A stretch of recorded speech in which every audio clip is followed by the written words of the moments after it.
What's good, listeners? Joining us on Just Talking is Director of Community Development at Ubisoft. That is Dan Mitre, including my co-host of video game talk show, Rage Quit, HenricK the WrecK, live on the Chris College Show, Millennial Talk Show. How's it going, fam? Woo, woo, woo! Just finish up my TikTok. Hang on. Get that TikTok, Mitre. Get that TikTok. So you're one of the half the nation that's completely involved on TikTok. And I know HenricK the WrecK, and including the CCS families on there. What do you guys have to say about this potential nationwide ban that might be happening to all Americans?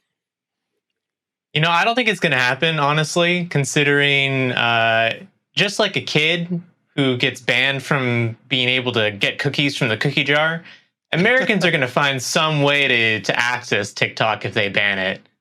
I think that's a good point, especially considering how like every single like leaked video game or even movie or television that's already in the theaters right now. Like I wouldn't be amazed that John Wick 4 is already online for anybody to watch it without even having to buy a movie ticket. So yeah, I think there are some firewalls that you could break through. What do you think, Dan?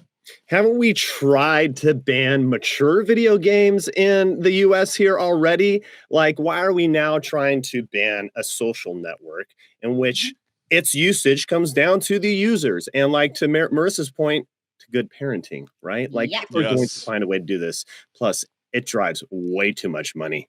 So true. And that's the bottom line, peeps. That's the bottom line. Businesses are making money on it. And look, if the government is so worried about China spying on the government officials, you know what? Then ban government officials from being on it. We don't have to ban me. Yeah, we can ban on their government devices. So Get true. the president off TikTok, all right?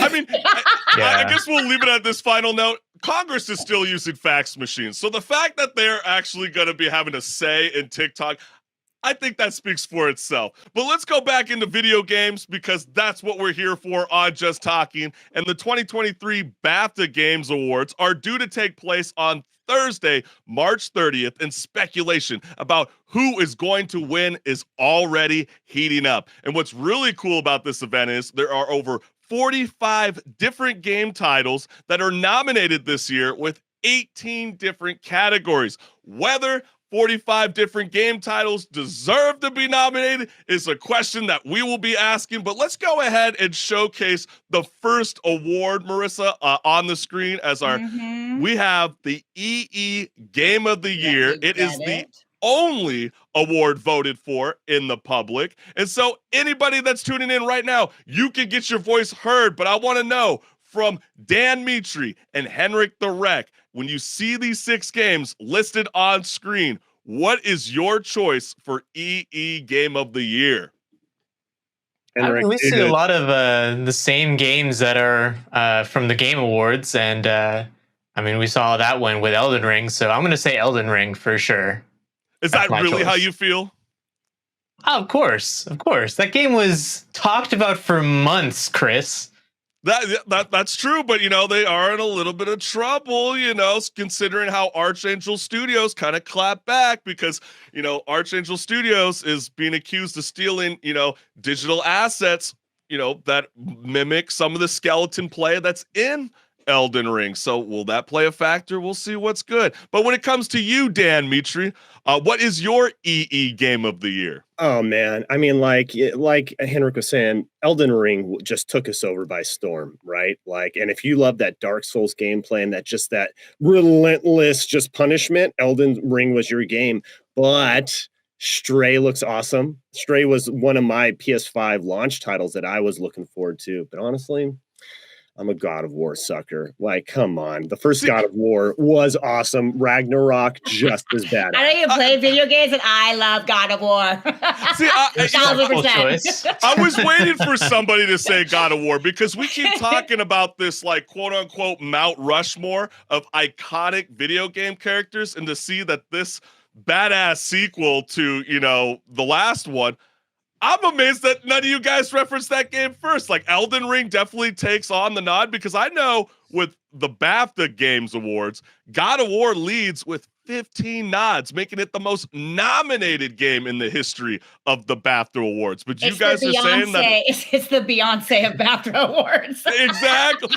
That's a good point. Beyonce has never won an album of the year at the Grammys, but she's considered the most nominated artist of all time. So are you guys saying that Elden Ring's going to come in and spoil the party? No, well, I think my vote was God of War, man. I mean, God of War won a lot of awards in the Game Awards as well. So, I wouldn't be surprised if they walk away with a handful of them, at least. So okay, all right, fair enough. Well, hey, Marissa, let's go ahead and showcase the best game that's up here. So we have Cult of the Lamb. I wasn't really too sure what that game was. I was quite surprised to even see Marvel Snap up there and Vampire Survivors. But looking at this, it seems like everybody's in cahoots. Are we all screaming Elden Ring? Oh yeah, definitely. At least I am. Then we don't even need to discuss that topic because it seemed like everybody was on it. Did you say that Stray, your company helped put that out? Oh no, mine. No. Oh, I thought you said that. Okay. No. That's a totally I entity. But I played Stray. It's a great game. It's a lot of fun. But let's go ahead and skip because we don't want to stay forever on the BAFTAs. But I do want to discuss one of the last topics. We'll do the multiplayer as well. We can have some fun with this. When I look at the whole scope of this, I was quite surprised to see Teenage Mutant Ninja Turtles up there. But unless anybody played that game, I slept on it. But I kind of have a feeling this might go to EA Sports FIFA 23, considering how they're about to be moving away from EA and FIFA is going to be starting up their own video game franchise. So this is considered an end of an era. But I want to know from Dan, Mitre, and HenricK the WrecK, what do you guys got? Dude, I was all over that Turtles game. Totally. You got to play that, dude. Great side scroller. Feels good. Feels like the arcade Turtles in time. Really? I love it. Oh, yeah, so you're missing out, Chris. That game was great. Like, my friends and I love that game. Okay, fair enough. See, I honestly thought that was the sleeper, but we got two. Hold on. We got a comment. It is not EA Recycle Garbo, dude. Same game as 2005. Is that not what sports games are? It's just a roster update. Come on now. Yeah, come on, man. What a hater, Zach. Don't change a diaper. Yeah, go change a diaper. Hey, but let's go ahead and do a performer in a leading role, Marissa. We'll do that as our final topic. The reason why I want to bring this up is 9 out of the 12 people named in the performer categories, including the supporting role, are among this year's first-time nominees. It seems like a lot of people have Christopher Judge as the favorite, but I want to know, do you guys have anybody that might be able to kind of jab with Christopher Judge when it comes to Kratos? You know what? I'm gonna have to say Christopher Judge really knocked it out of the park in God of War, and I think that compared to the other people, I know they were great also, but you can't really compare, really. What about you, Dan? Not at all. He has that kind of voice where you put him on a mic, you have to filter out the lows. Like, it's just this booming boy. And his performance across all of God of War was incredible. My vote goes to Christopher Judge. Yeah, I think I'm with you. When you show up at the Games Award, not the BAFTA Awards, and you hold down for the longest speech of all times, surpassing even in the Academy Awards, yeah, I have a feeling that they're going to easily give it to Christopher Judge. But you know what? Let's start to switch gears because Dan, HenricK the WrecK, and I discussed on Rage Quit, our video game talk show, some of the most anticipated games of the year, and we noticed a trend. Many of the games are remakes and remasters of older games. And it always seems like in the video game world, they get a hall pass compared to television and cinema. People are so sick and tired of seeing their beloved artwork get remastered. So are you a fan of studio developers revisiting the past? I am where it makes sense. From a development standpoint, there are a lot of efficiencies. The skeleton's already there, and we are upgrading to a next-gen platform with new graphics, with new features, but there's a challenge. You're up against some nostalgic factor. Can you develop a experience that not only has something fresh, but pays homage to the experience that we all loved? And we've seen some games do that very well. We've seen some games tank at it. Dead Space remake, Awesome remake. Visceral Studios did an awesome job on that one. I got to work on Battlefield 5 back in the day, which could be considered a sequel to 1942. And that one was a tough one. You know, like you had a lot of nostalgic memory and feeling on 42. But I think where it makes sense is, does it make sense from a development standpoint? How much cost does it have? And is there affinity for it still? Is there an appetite for it? Don't do it just for the sake of padding your catalog. Do it for the sake of the community. I think that's a good point. And fire! HenricK, That needed to be on TikTok. That was a TikTok statement. So HenricK, yeah, right. So HenricK, how do you think studios can balance catering to like nostalgic fans while also creating something new and authentic to a wider audience? Well, like, for example, a remake that I'm really looking forward to is the System Shock remake. Unfortunately, it did get delayed a little bit more. But that game, when it first came out, for example, it had tank controls, meaning you didn't even have mouse support. You were just all playing on the keyboard the entire time. You were moving, you were using the arrow keys.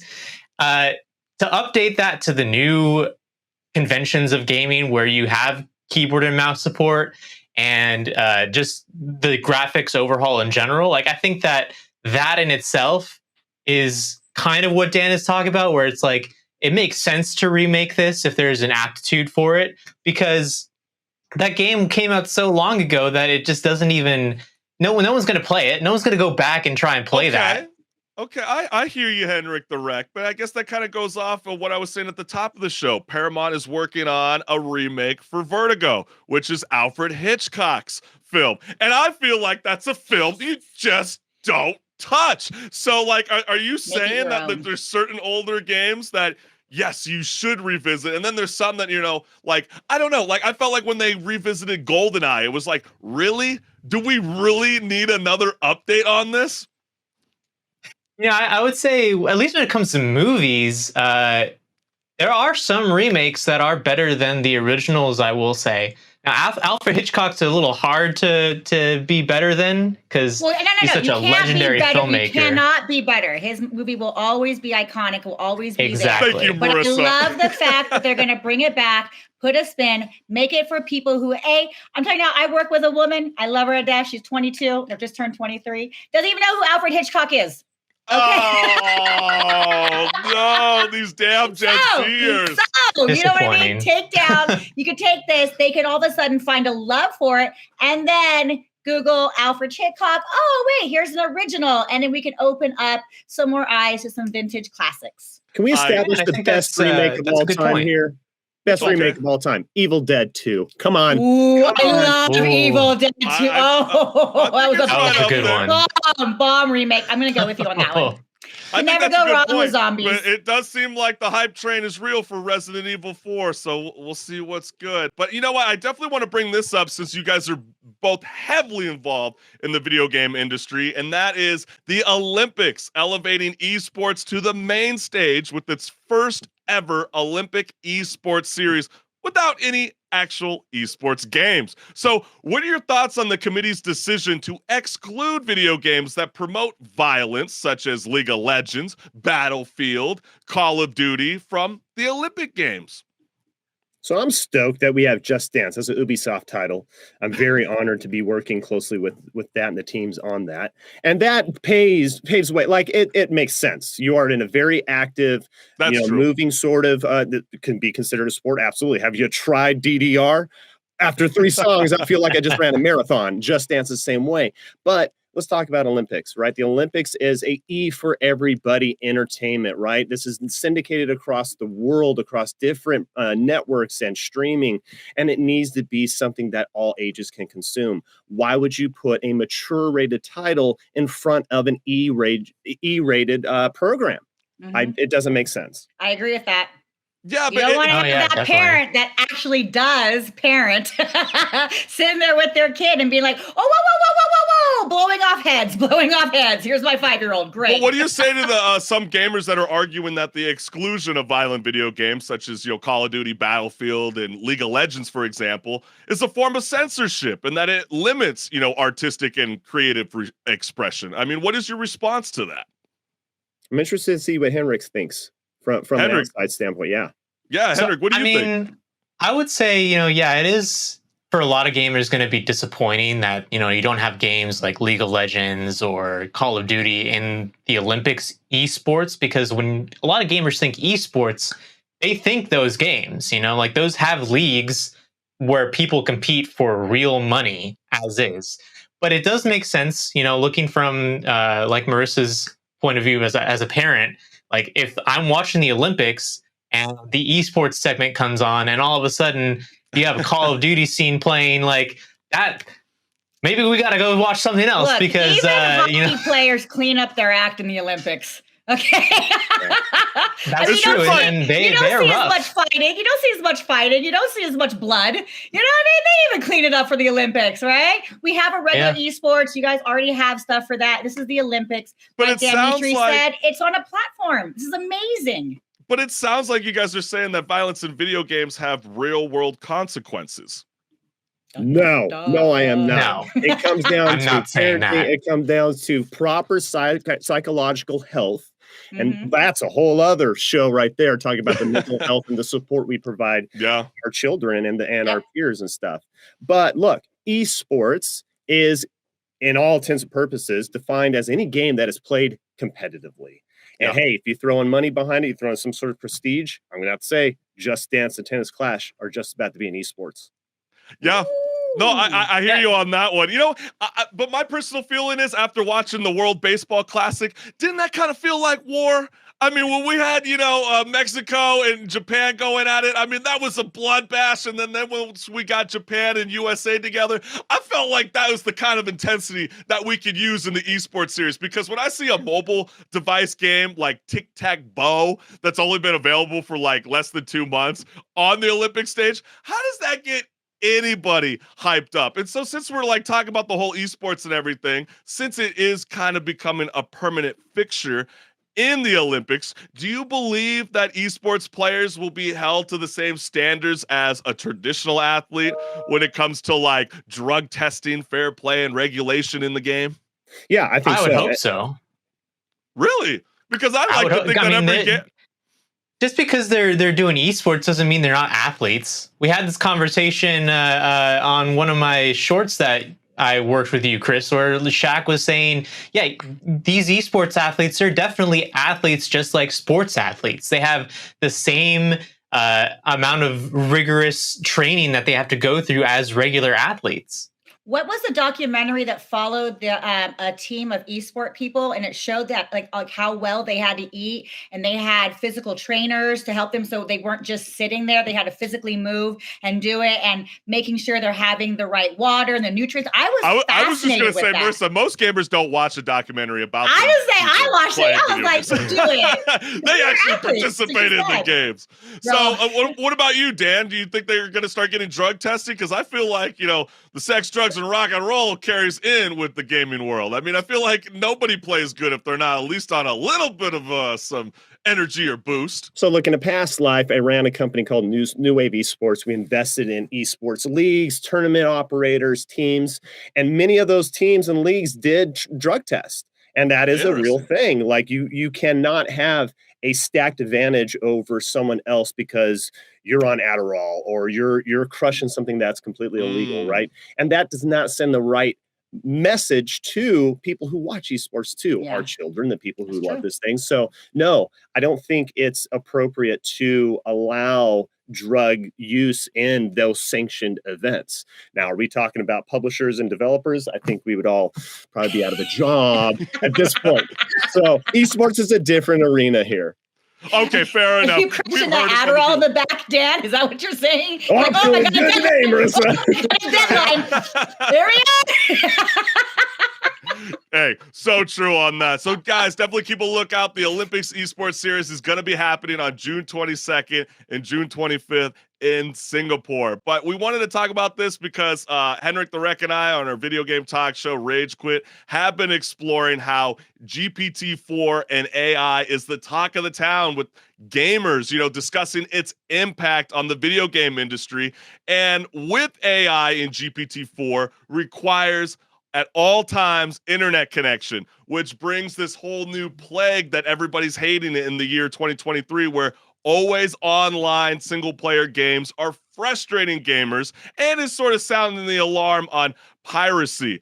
Should we be concerned, Dan? I mean, you are in, the publisher side of the video game world.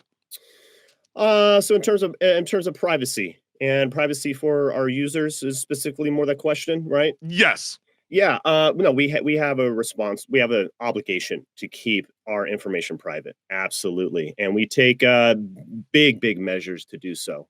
That is the reason why people trust us, and sharing their information with us really does help us craft better games, better services for them. And we need to keep that private. We need to keep that safe. Absolutely. And HenricK the WrecK, I mean, as we've been exploring this on Rage Quit, I mean, what are ways that AI can analyze player data and feedback so that it can improve, the game design and development? Well, I see it as like, okay, if you're getting data like, oh, okay, the players are going and talking to this NPC, or they're going to this area a lot, and maybe there's not as much as the developers really wanted to have in this area. Maybe AI could kind of, flesh out that area a little bit better. Or, that's just one example, maybe. Or maybe you could have a conversation with that NPC for longer than what was actually scripted by hand. Intended for, things like right? that. Yeah, exactly. I think that's a good point, but we have seen people manipulate GPT-4, like we talked about a couple weeks ago on Digital Trend, the magazine company. They actually had the robot talk back and say, hey, I want to be a human too. You should dump your wife. We're coming for you. So, Dan, when you see these kind of things, I mean, should there be any kind of ethical concern when it comes to game developers utilizing AI? Well, let me augment HenricK's response here. We listen to a lot of different data when we develop our video games, both in a pre-development state, whether we're doing like workshops with players to give us direct feedback, or we're in a live state, and we pull a lot of information from daily login sessions to telemetry data, like HenricK was saying. Where are they congregating on a map? That stuff is information that we collect, and it is a part of the terms of use and that people accept when they install the games in our machines. Now, what do we do with that information? We have limitations in which we can do. Now, bringing in AI software to help us better interpret and conclude and draw some summaries off that data is something that we can do internally, but it's how we share that. And are we then providing that information to people, third parties, other private companies that people did not agree to, or maybe fishy? There might be some loophole there. And so that's where a good community policing comes in the force. And we've seen that before. We've seen communities push back, say, no, hey, big platform, social network with the blue icon, you cannot share my information. The blue icon. Yeah, exactly. Well, because we are talking about GPT-4 and we're talking about AI, a lot of people were, in written publications were stating that AI would be beneficial for gaming studio companies because they were claiming that probably half of the people that work in the gaming industry don't necessarily know how to program. They don't know how to code. They're not story writers. So they believe that AI will ramp up the process to actually bring their tiny idea that's on a piece of paper to life. Is that how you see the video game industry utilizing AI technology? We're starting to see some of that now. It does help some processes in creating assets and creating scripting, but there's always going to be a human element there. You got to have the human connection there. So yeah, you've seen a big trend of like art being generated by AI, and I've seen some stunning pieces. We've seen some in-game assets being created to quickly spin up assets that we already have and want to augment that with certain script injections or keywords, and that does help make a better quality asset at the end of the day because it's cheaper to do. Is that taking jobs from people? I think that's what we need to be concerned with.